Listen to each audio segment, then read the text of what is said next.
Boa tarde, campuseiros, campuseiras e campuseiras. Bom, esse palco aqui está com tanta atividade maravilhosa, a próxima não poderia ser diferente. Então, estamos aqui com o Robson Santos, que vai falar um pouco sobre inovação centrada no ser humano.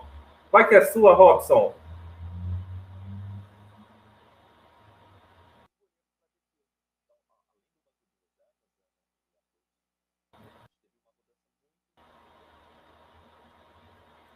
Enquanto o Robson está se estabelecendo aí, a transmissão está ficando tudo ok, a gente está só aguardando. Oi, Robson, já pode começar? Oi, eu só ainda não consegui encontrar onde é que eu compartilho a minha tela. Olha aqui embaixo no botãozinho da câmera, ao lado direito, tem o botão Share Screen. Aqui, vi aqui, ó. Share Screen. Cliquei, é que tá o meu Chrome. Peraí. Tá carregando. Beleza. Você consegue ver a gente já joga na tela. Tá bom. Pronto, deu certo. Tá aparecendo já? Vai que é sua, Robson. Opa, valeu. Obrigado.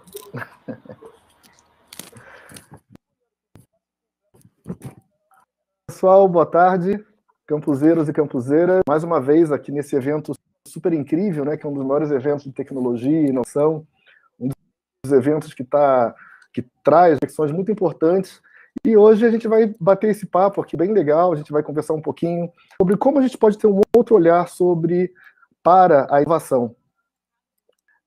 Então, a gente trouxe aqui esse tema, inovação centrada no ser humano, que é mais um bate-papo, uma troca de ideias do que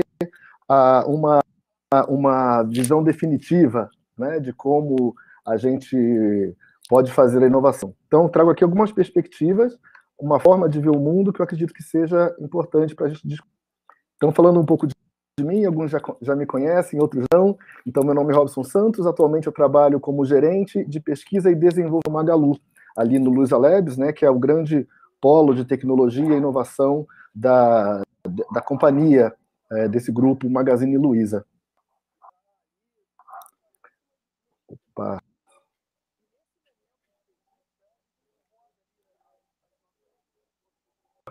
Delayzinho básico de transmissão.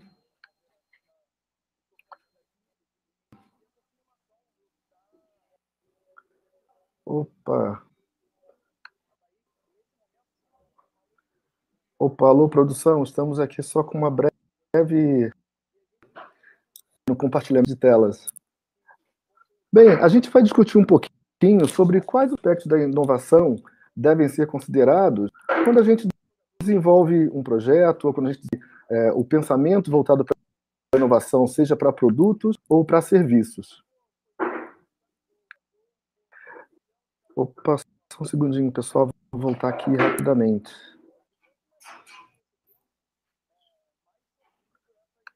Aqui. Eu trouxe essa imagem aqui de um filmado que é bem conhecido da conhece, esses Jetsons que propunha aí uma vida totalmente automatizada, carros voadores, tudo aquilo que seria o ápice da inovação, da tecnologia, todo muito robotizado, automatizado, em que o ser humano ficaria ali só de boas, aproveitando toda aquela situação. A gente vê na ficção bastante de referência, né? O que eu costumo chamar de inovação ficcional.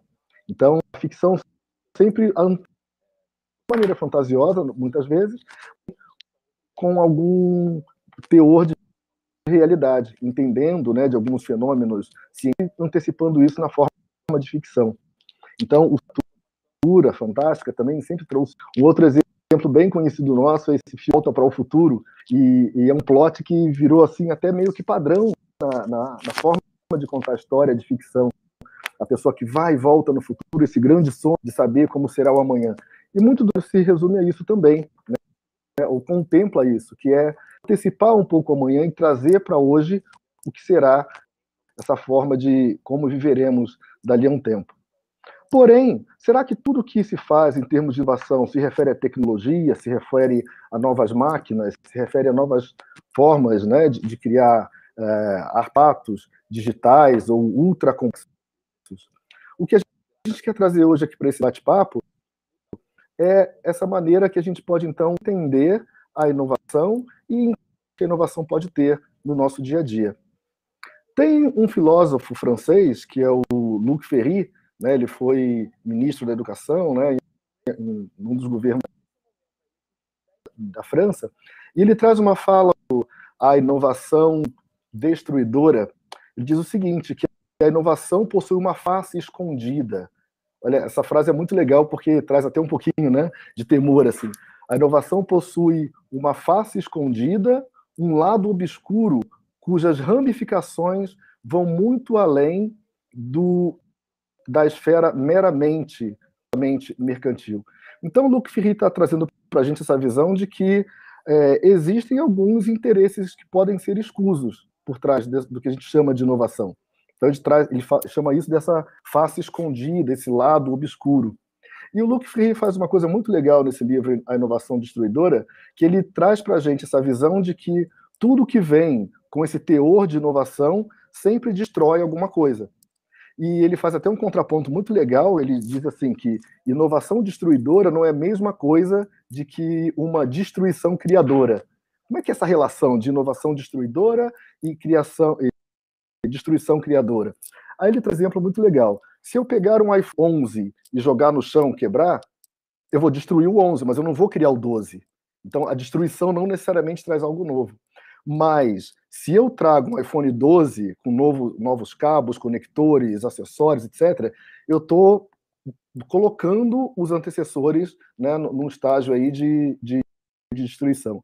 Então, seria essa equivalência entre a inovação destruidora, que realmente vai deixando o passado para trás, vai trazendo uma nova visão, diferente do que seria uma mera destruição criadora, que pode até acontecer em outras esferas, como até nas ciências sociais, né, nas ciências políticas e tudo mais.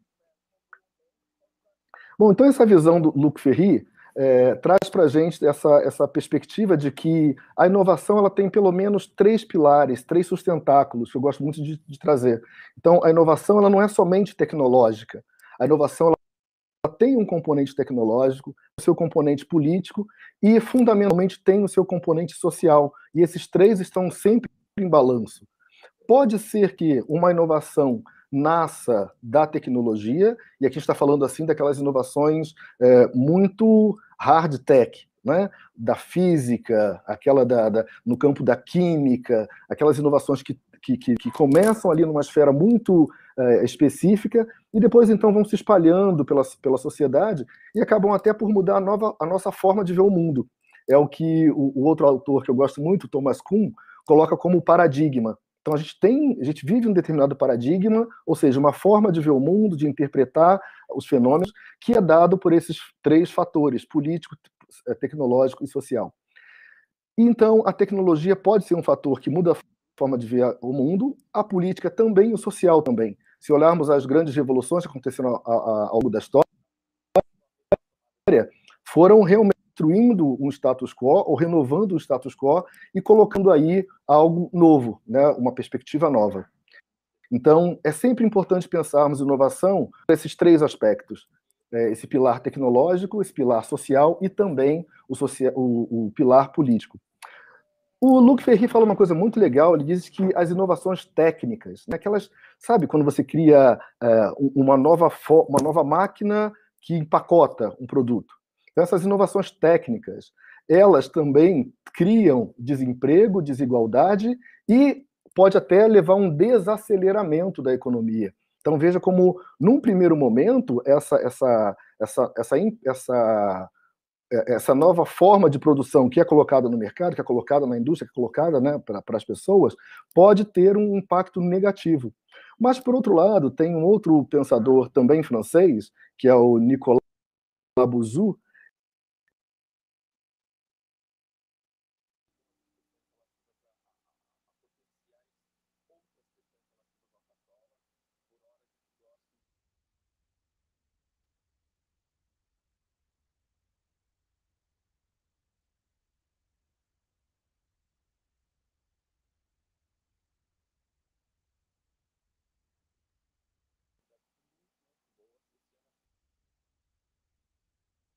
ele diz que depois de algum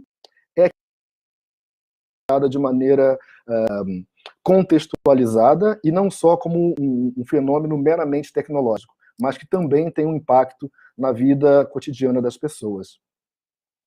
Bom, além do Luc Ferry e do Bouzou, é interessante a gente olhar também outros fatores que podem impactar a inovação e que estão aí, né, no nosso dia a dia. Um ponto interessante de ser visto é como os movimentos sociais que têm essa visão aí de incluir o passado e ajudar a colocar em pauta um novo paradigma também ajudam a acelerar a inovação. Nessa foto aqui, a gente tem algumas mulheres lá dos anos 70, que eram ativistas do movimento negro, Black Power, e que tratando de feminismo, num momento da história dos Estados Unidos que era bastante conturbado, né, em que todas essas questões, inclusive os anos 70, foi o momento em que vieram essas questões ligadas à ecologia, ao meio ambiente, vários movimentos também que vieram da própria ciência, trazendo uma visão nova do mundo. Do lado aqui, do nosso lado direito dessa tela, a gente tem uma imagem mais recente, de 2020, numa passeata do movimento Black Lives Matter, né, que foi um movimento que surgiu também ali nos Estados Unidos, e que dando conta de como as pessoas podem se unir, e agora com outro componente que foi adicionado, que eram as mídias sociais. Então, se antes a revolução andava ali pelos becos e pelas bocas, né? Agora a revolução anda pelas redes telemáticas, a revolução anda pelos canais de vídeo, a revolução anda, inclusive, por ferramentas altamente que não foram criadas com finalidades políticas, como TikTok, YouTube, Instagram. Então as pessoas também conseguem se manifestar, e aí fazendo um uso de uma tecnologia para uma finalidade política, expressando assim uma necessidade de mudança. Então a gente consegue perceber que essas coisas totalmente são relacionadas. A gente pode entender que o que acontece é que onde o homem põe a mão, onde ele consegue alterar alguma coisa, aí então a gente tem o fenômeno da inovação. A imagem de uma mulher tradicional, com seu traje tradicional, e aqui ao lado direito, uma mulher mais contemporânea, numa sociedade totalmente liberal, em que o espaço para a criação é muito mais dado. Trago aqui um exemplo de um quadro de Vassily Kandinsky, que foi um dos grandes que levaram na pintura, referência que além da pintura, importante também a inovação. BQSE, que foi um menino que tinha alguns problemas de saúde, virando um mestre do yoga. E esses três rapazes aqui, muito interessantes. 4 minutos, isso mesmo, meu querido. Agora dos anos 2000, que alugavam alguns colchões para pessoas que participavam de eventos em São Francisco para ajudar a pagar o próprio aluguel, e criaram uma empresa que hoje é das empresas mais conhecidas, né, que a gente tem. Tem o Airbnb, que hoje, inclusive, cria esse canal juntando pessoas com espaços a pessoas que precisam de um espaço. E aí, então, juntando, por meio da tecnologia, interesse de ambos os lados, de pessoas, por meio de uma plataforma. Então a gente tem aqui essa visão de plataforma que hoje permite que negócios inovadores sejam criados, tendo por base a necessidade. As lojas se beneficiam da tecnologia, importante entender esse contexto todo, onde a tecnologia acontece, onde as atuações acontecem, e também entender como a gente consegue fazer algum tipo de evolução. Assim como o Magalu criou, em plena pandemia, uma ferramenta chamada venda remota, que pôde trazer, então, a manutenção de emprego de vários vendedores. Pegando aqui de empréstimo o nosso querido professor Silvio Meira, ele diz que inovação tem várias características, mas a que mais me interessa é essa frase destacada, que inovação é performance e, principalmente, performance social. Performance em que a gente precisa entender os movimentos da sociedade, em que eu preciso entender que é preciso criar significados mais do que técnica. E eu preciso, então, olhar o ser humano para descobrir os problemas certos e apresentar as soluções certas.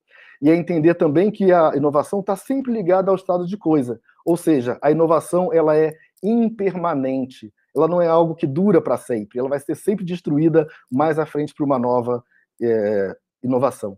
Então, considerando essa natureza política, social e tecnológica, a gente entende, então, que a gente precisa criar inovação pensando naquilo que vai trazer interesse e significado para a vida das pessoas.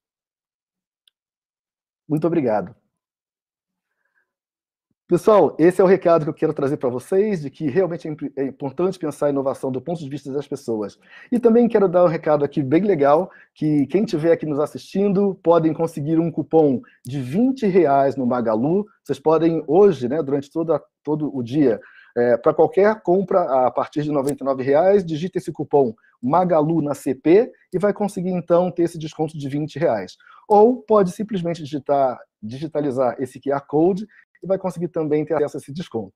Então aproveitem e espero que a nossa discussão tenha sido útil para vocês. E bastante também, como foi para mim, inspirador pensar nesses conteúdos e trazer para cá.